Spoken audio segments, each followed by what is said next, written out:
Mayong buntag mga kapulong, naa na pud ta karon sa pag-aayon nining atong motor o atong kambyuan kining nabuak nga fender.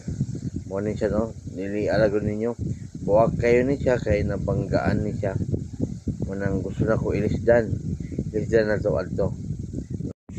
O para di malisdan ni siya, kinahanglan nimo ning tanggalon kining tulo ka bolt dire sa ubos.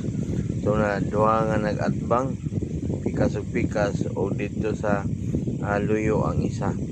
So dire ang lisod-lisod kay moduko ko. Kinahanglan moduko gyud niya.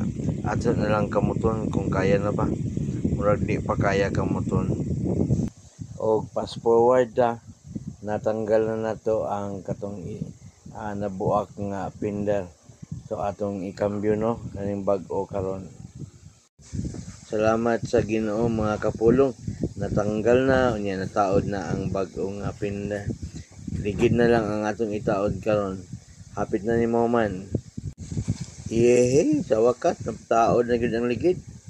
So salamat kayo sa inyong paglantaw no sa atong pagkambyo sa karaang fender sa bag-o nga fender nga wala nagibuak.